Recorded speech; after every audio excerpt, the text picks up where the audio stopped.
സക്കറിയ 10-ാം അധ്യായം. രക്ഷയുടെ വാഗ്ദാനം. വസന്തവൃഷ്ടിയുടെ കാലത്ത് കർത്താവിനോട് മഴ ചോദിക്കുവിൻ. മഴക്കാർ അയക്കുന്നതും മഴ പെയ്യിച്ച് എല്ലാവർക്കും വേണ്ടി വയലിനെ ഹരിതപൂർണമാക്കുന്നതും കർത്താവാണ്. കുലവിഗ്രഹങ്ങൾ വിഡ്ഢിത്തം പുലമ്പുന്നു, ഭാവി പറയുന്നവർ വ്യാജം ദർശിക്കുന്നു. സ്വപ്നക്കാർ കപട സ്വപ്നങ്ങൾ വിവരിച്ച് പൊള്ളയായ ആശ്വാസം പകരുന്നു. അതുകൊണ്ട് ജനം ഇടയനില്ലാത്ത ആടുകളെപ്പോലെ പീഡനമേറ്റ് അലയുന്നു. ഇടയന്മാരുടെ നേരെ എൻ്റെ കോപം ജ്വലിച്ചിരിക്കുന്നു. നേതാക്കന്മാരെ ഞാൻ ശിക്ഷിക്കും.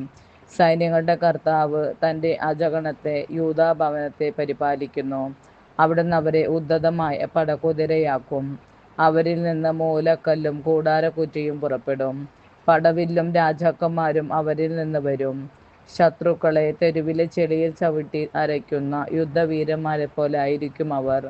കർത്താവ് കൂടെയുള്ളതുകൊണ്ട് അവർ യുദ്ധം ചെയ്ത് കുതിരപ്പടയാളികളെ സംഭ്രാന്തരാക്കും.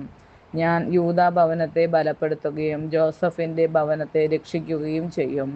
അവരുടെ മേൽ അലിവ് തോന്നി ഞാൻ അവരെ തിരിച്ചു കൊണ്ടുവരും.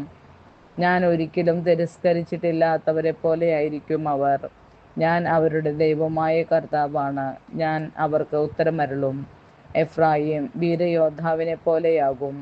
വീഞ്ഞുകൊണ്ടെന്ന പോലെ അവരുടെ ഹൃദയം ആനന്ദിക്കും.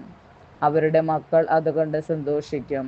അവരുടെ ഹൃദയം കർത്താവിൽ ആഹ്ലാദിച്ചുല്ലസിക്കും. നമ്മുടെ കർത്താവായ ശംശ